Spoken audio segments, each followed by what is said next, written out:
Greetings and welcome back to another episode of Conquering Diabetes. I was thinking about snacking. Coming into this way of eating, I was having 3 meals a day, and I couldn't even tell you how many snacks. I was used to needing something between meals to hold me over. A good day of sticking with calorie counting back in the day might look like this. For breakfast, I would have a homemade oatmeal peanut butter bar and a cup of coffee.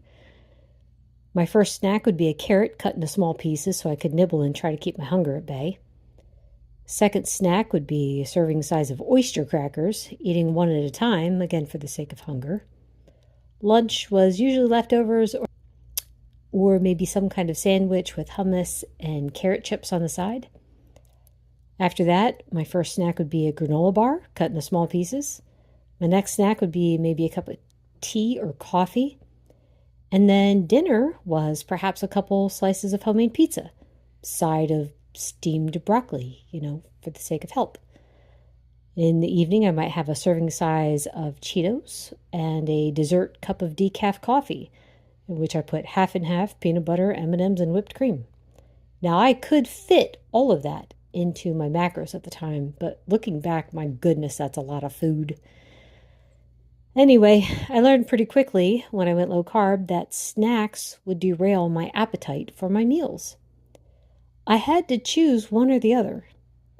Let me say that there was some frustration involved there too, because I didn't realize how attached I was to my snacks. Eventually, I had to let go of them. All the nutrition was in the meals, and I really needed to stick with that. Plus, and this is what's really important, my pancreas needed a break. Every time I ate, I was tapping the pancreas to release insulin. It never had a chance to rest and store some up. Over the course of time, my poor beta cells would have worn out. You never know what straw is the one that breaks the camel's back. That's why for diabetics, and actually in general, we encourage 3 meals a day, no snacking. If you're hungry between meals, bump up the fat and protein intake. Not through a protein bar or shake. Eat real protein.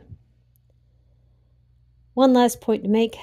There are some people who say they only eat 1 to 2 meals a day, but they also have several snacks.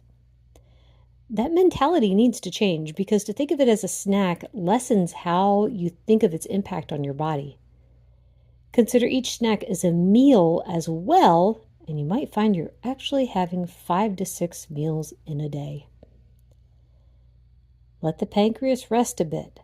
Preserve beta cell function so that you need little to no medicine for diabetes, depending upon which kind you have. That is all for today. Thank you so much for listening. Bye.